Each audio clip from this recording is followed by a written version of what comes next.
Olá, querido e querida, seja bem-vinda a mais um estudo do livro de Mateus. Eu espero que o seu coração se abra nesse dia de hoje e coisas maravilhosas Deus possa falar, né, e trazer reflexões profundas à sua alma.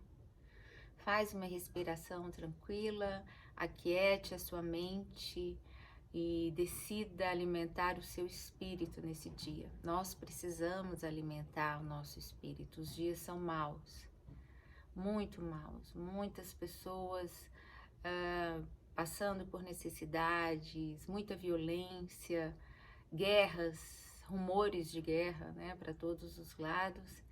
E a gente precisa aprender a se alimentar de alguma forma daquilo que é espiritual, daquilo que é único, né? Daquilo que não deixa a nossa alma perecer no mar de angústias que nos sobrevém e vem aos nossos, onde quer que cada um de nós estejamos, né? Então, é nisso que a espiritualidade se diferencia de qualquer outra informação, de qualquer outro conhecimento, né? Porque ela não é uma informação e nem é um conhecimento, né?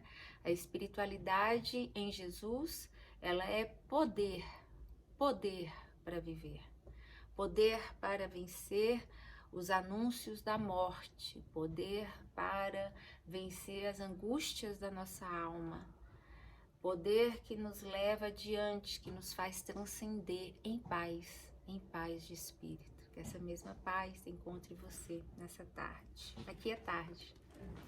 Bom, nós estamos em Mateus 9, hoje nós vamos falar do versículo 18, Mateus 9, 18, até o 26. Só que esse texto é um texto que vai falar sobre a cura da mulher do fluxo de sangue e vai falar também da cura da filha de Jairo, né, que era um chefe da sinagoga. Esse texto específico de Mateus 9, eu acho ele melhor explicado, ele é mais detalhado lá em Marcos 5. Então eu peço para você viajar comigo até em Marcos 5 aí adiante. Lá em Marcos 5, a partir do versículo 21, nós vamos falar até o versículo 43. É óbvio que hoje não vai dar tempo, o meu tempo aqui é curto, mas a gente, à medida que for lendo, a gente vai tentando compreender esse texto, né? Então, aqui em Marcos 5, que é o mesmo assunto de Mateus 9, 18, nos dá uma compreensão mais a miúde, mais detalhada, sobre o que aconteceu e os ensinamentos que a gente pode obter daqui. Então acompanha comigo a leitura e eu espero que seja agradável. Então, nós já viemos falando antes, né, Jesus conversando com os fariseus, eles fazendo alguns questionamentos, questionaram os discípulos de João sobre a questão de jejum, né, e Jesus falou a importância de você ter uma nova consciência, né, um novo coração para o novo vinho que estava sendo derramado ali.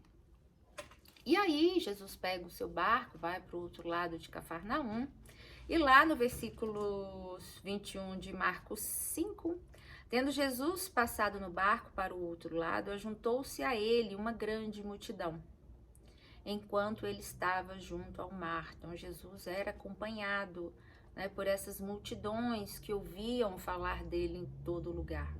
As pessoas sabiam que andava entre eles um homem de Nazaré que fazia milagres, faziam cegos verem, surdos ouvirem, e essa multidão estava sempre atrás de Jesus pelos milagres que Jesus fazia. Então, chegou um dos principais da sinagoga, por nome Jairo, o qual, vendo-o, prostrou-se aos seus pés. Então, a gente aqui, essa história vai nos dizer de Jairo, que era chefe da sinagoga. E como chefe da sinagoga, Jairo tinha uma função muito importante dentro da sinagoga, né? Ele era o administrador, ele não era sacerdote, ele era um administrador da sinagoga. Muito embora não fosse sacerdote, ele sabia, tinha conhecimento profundo ali das leis cerimoniais, né, da legislação judaica, ele sabia a questão dos ritos e de tudo que o impelia e impelia a todos ali dentro da sinagoga, né? Então a gente tem esse homem, ele vai procurar Jesus, ele se dobra diante de Jesus. Esse mesmo texto que está em Mateus, está em Marcos e em Lucas, você vai ver que todos eles vão mencionar desse momento de adoração, desse momento que se prostra. Jairo se prostra diante de Jesus. Isso foi uma das maiores aberrações daquela época, essa postura de Jairo, né? Porque Jairo era um homem que, sendo conhecedor do que era, por que que ele vai buscar a Jesus e não aos próprios sacerdotes, com quem ele convivia ali dia e noite? Para a gente pensar, né, a respeito desse posicionamento de Jairo, né? Jairo é um homem ali dos intestinos daquela religião. Ele sabe qual é o limite da religião, ele sabe qual é o limite do sacerdote, ele sabe ali, conhece cada um bem detalhadamente. E quando Jairo se depara, talvez com uma das maiores dores que uma pessoa pode se deparar, ele vai buscar a Jesus. E qual é a dor de Jairo? A dor de Jairo é que ele recebe a notícia, né, de que a sua filha está morta. No versículo seguinte, ele vai falar sobre isso. Jairo recebe essa notícia de que a filha dele morreu. E olha, não queira receber essa notícia. É uma das piores notícias que um ser humano pode receber. Porque ela deixa qualquer pai, qualquer mãe numa condição, meu Deus, terrível. Eu já passei por isso. Algo muito semelhante a isso. Eu já recebi uma notícia. Eu já contei isso até num vídeo aqui. E sobre o que aconteceu com meu filho. Nós tínhamos descoberto que ele tinha um tumor e que precisava de uma cirurgia. Né? Uma cirurgia a nível cerebral, como qualquer outra, mas a nível cerebral, ela traz uma gravidade inerente, né? Uma gravidade absurda. E quando eu fiquei sabendo disso, eu fiquei, meu Deus, desesperada, né? Tinha que fazer essa cirurgia, uma cirurgia de 10, 12 horas de duração, e você fica desesperado.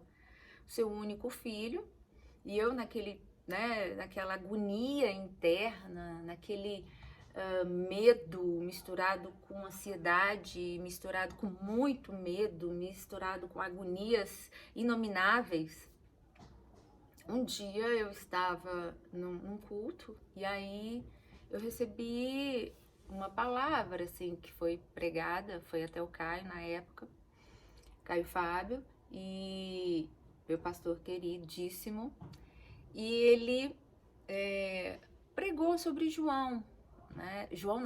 Sobre Jó, e contou a história que Jó havia perdido seus filhos, e tudo que ele tinha, e tinha ganhado tudo em dobro, menos os filhos. Porque quem tem um filho nunca perde um filho, né? Porque filhos, pessoas, são seres eternos.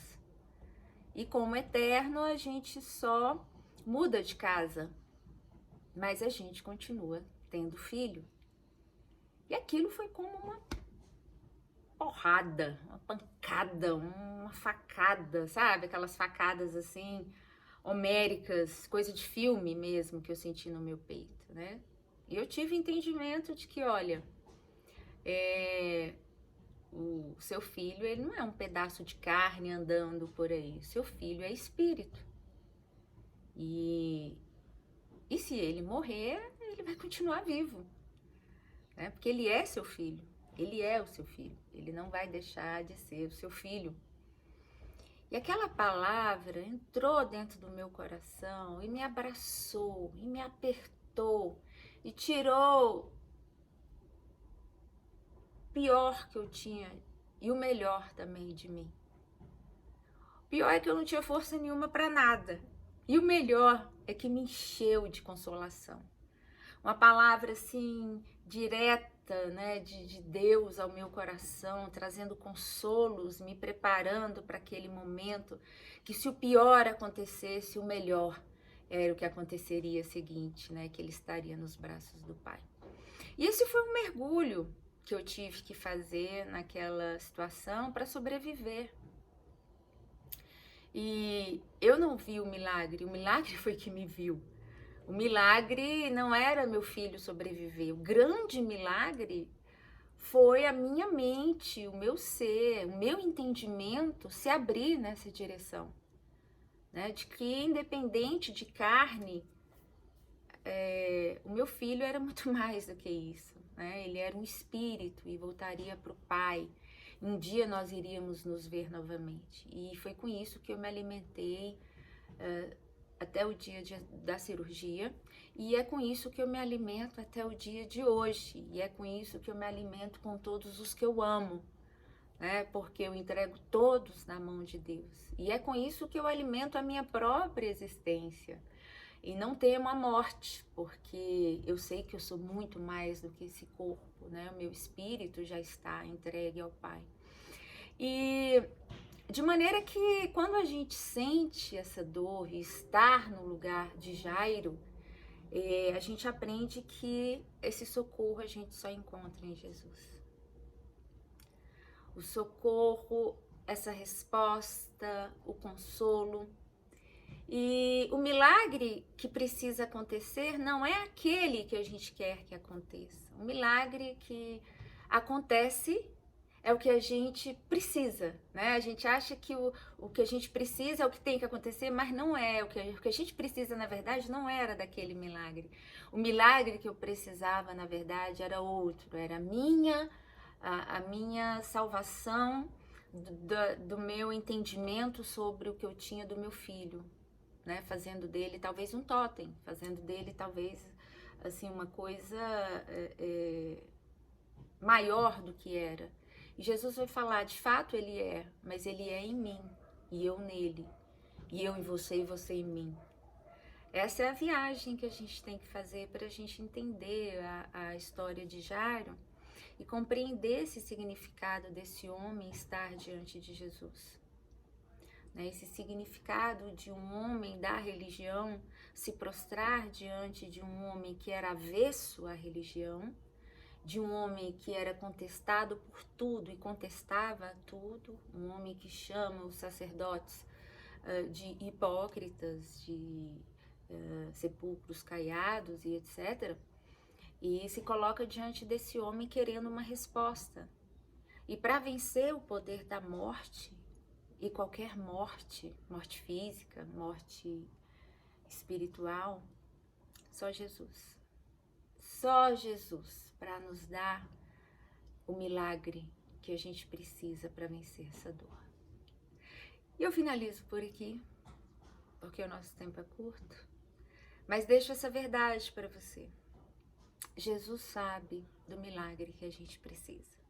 Às vezes a gente busca milagres na intenção de que eles vão nos salvar, mas eles nos salvam mesmos, eles nos salvam. Mas às vezes não é aquele milagre, é outro milagre que precisa acontecer na nossa vida. Então se abra para esses entendimentos, abra o seu coração para todos os discernimentos que Deus possa trazer a Ele, porque são eles que nos consolam, são eles que nos dão paz, são eles que nos levam, né, a um nível de transcendência que não habita em nenhum lugar, senão antes no coração do nosso Deus. Pai, que essa palavra ache lugar, habitação, terreno fértil, Senhor, nos nossos corações todos os dias, Pai, todos os dias. Que aprendamos a nos render ao verdadeiro milagre que cada um de nós necessita. Em nome de Jesus. Amém e até a próxima.